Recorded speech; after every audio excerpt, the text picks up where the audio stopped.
تو پھر اللہ تعالیٰ طاقت بھی عطا فرما دیتا. آپ کو عبادت کا شوق تھا. کون ہے کہ جو نہیں جانا چاہتا؟ ہر ایک آدمی کی آرزو ہوتی ہے کہ وہ جائے. کہاں؟ بیت المقدس. میری بھی آرزو ہے، انشاءاللہ کبھی پوری ہوگی. بیت المقدس جانا چاہیے. اگر کوئی جا نہیں سکتا تو حضور نے فرمایا کہ وہاں آئل بھیج دیا جائے بیت المقدس میں، کہ وہاں جا کر جلا دیا جائے اگر کوئی پہنچ نہیں سکتا. بیت المقدس ہمارے نبی نے وہاں نماز پڑھائی. حضرت عمر رضی اللہ تعالیٰ نے وہاں اذان دلوائی. تقریباً اولیاء کرام وہاں جاتے ہیں. آپ بھی بیت المقدس پہنچ گئے. ابراہیم بن ادم رحمۃ اللہ نے بیت المقدس میں پہنچے.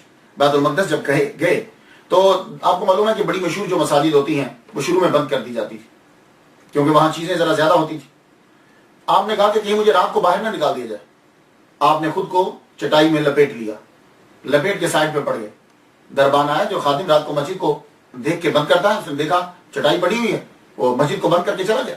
ابراہیم بن ادم رحمۃ اللہ علیہ فرماتے ہیں کہ رات جب ہوئی، ابدال اور اقطاب داخل ہوئے مسجد میں. 40 ابدال مسجد میں داخل ہو گئے. ایک ان میں بہت بزرگ نورانی چہرہ، وہ آگے اور یہ 40 یہ پیچھے. سب سے پہلے جا کر انہوں نے نماز پڑھی. 2 رکعت نماز پڑھنے کے بعد بیٹھ گئے. یوں بزرگ کے سامنے منہ کر کے بزرگوں نے ادھر منہ کی. ایک بیچ میں سے بولے، کیا لگے آج خوشبو آ رہی ہے، کوئی ایسا ہے یہاں موجود کہ جو ہماری جماعت کا نہیں ہے؟ تو بزرگ خود بھی بولے، کیا لگے ابراہیم بن ادم بیٹھا ہوا ہے. اللہ اکبر چلا ہے. کیا نظر آئے ان بزرگوں کی، اور ہم بزرگوں کی توہین کرتے ہیں. کیا لگے ابراہیم بن ادم آیا ہوا ہے، 40 راتیں ہو گئی ہیں، اس کو عبادت میں مزہ نہیں آ رہا. اللہ اکبر. اتنا جملہ سننا تھا. ابراہیم بن ادم چٹائی سے باہر آ گئے. باہر آ کر سامنے بیٹھ گئے. سلام علیکم. وجہ کہہ رہے ہیں آپ 40 راتیں گزر گئی، عبادت میں مزہ نہیں آ رہا. تو اب وجہ بھی بتا دیجیے کہ وجہ کیا ہے. کہنے لگے تم آ رہے تھے نا بیت المقدس، عراق سے گزرے، بصرہ میں تم نے کھجوریں لی تھی. تو جب تم کھجوریں لے رہے تھے تو کھجوریں لیتے ہوئے ایک کھجور گری.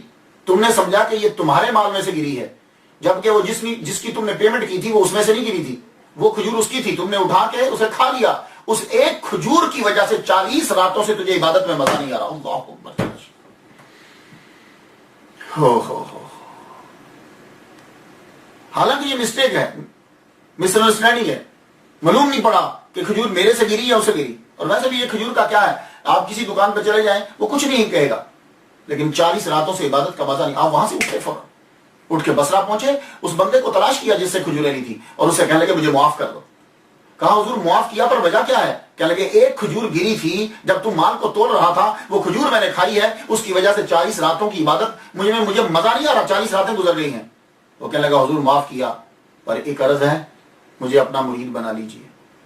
اس شخص کو اس نے توبہ کی، سب چھوڑا، آپ کا مرید بنا. رب تعالیٰ نے اس کو ولیوں کی صف میں شامل کر دیا.